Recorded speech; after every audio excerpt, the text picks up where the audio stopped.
بادشاہ خان صاحب کہہ رہے کہ مفتی طارق مسعود نے اہل حدیث پر الزام لگایا ہے کہ بغیر کسی امام کی تقلید کے امت بکھر جائے گی.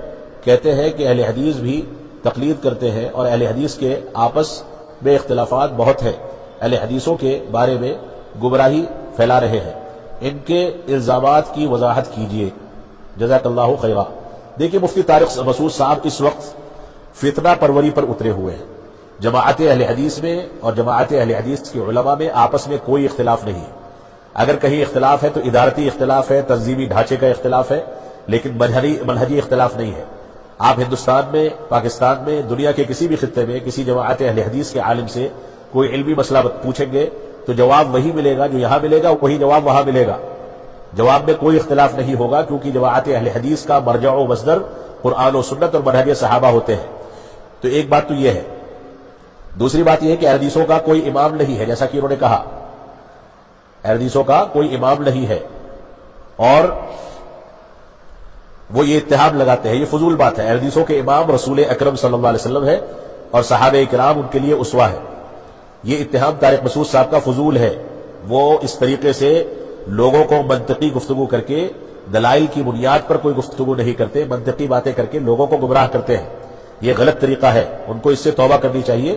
اور یہ کہتے ہیں کہ اہل حدیث تقلید کرتے ہیں اور اہل حدیث کے آپس میں اختلافات بہت زیادہ ہیں، تو یہ فضول بات ہے. اہل حدیث کے عوام اپنے علماء کی باتوں کو مانتے ہیں. اس کو اتباع کہا جائے یا تقلید کہا جائے. اہل حدیثوں کے علماء قرآن و سنت اور منہج صحابہ کے مطابق مسائل کا حل بتاتے ہیں. عوام اس کو اختیار کرتی ہے تو قرآن و سنت اور منہج صحابہ کو اپنانے کے نتیجے میں وہ متبع سنت قرار پاتی ہے اور اپنے علماء کی بات کو وہ مانتی ہے، دلائل کی روشنی میں مانتی ہے. تو اس کو آپ تقلید کہہ دیں تو ہو سکتا ہے کہہ دیا کریں، لیکن اصل یہ ہے کہ نتیجہ اتباع سنت تک پہنچتا ہے. اہل حدیثوں کے بارے میں یہ جو گمراہیاں پھیلا رہے ہیں یہ سب اتہامات ہیں، اور میں یہ اپیل کروں گا کہ ان کو توبہ کرنی چاہیے. آخرت میں ان کو جواب دینا ہے. اللہ رب العالمین کے فضل و کرم سے جماعت اہل حدیث منہجی مسائل میں، علمی مسائل میں مختلف اختلاف نہیں رکھتی. سب ایک جیسے فیصلے کرتے ہیں. سارے اہل حدیث پوری دنیا کے کسی بھی خطے میں تلاش کر لیے جائے، سب کے سب منہج صحابہ پر اور قرآن و سنت پر متفق ہیں. ان کے یہاں کسی انداز کا اختلاف موجود نہیں ہے.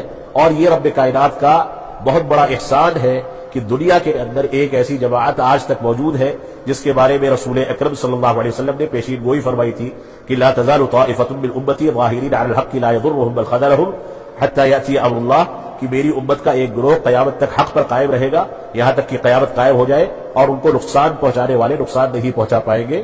تو مفتی طارق مسعود صاحب جیسے لوگ بے شمار آئے، اتحاد لگا کر کے چلے گئے. یہ جماعت اہل حدیث صحابہ کرام کے دور سے آج تک قائم ہے اور قیامت تک قائم رہے گی، کیونکہ اس کو رسول اکرم صلی اللہ علیہ وسلم کی پیشین گوئی کے مطابق حق پر قائم رہنے کا سرٹیفکیٹ حاصل ہے. یہ قرآن و سنت کو اور منہج صحابہ کو اپنا اسوہ قرار دیتے ہیں.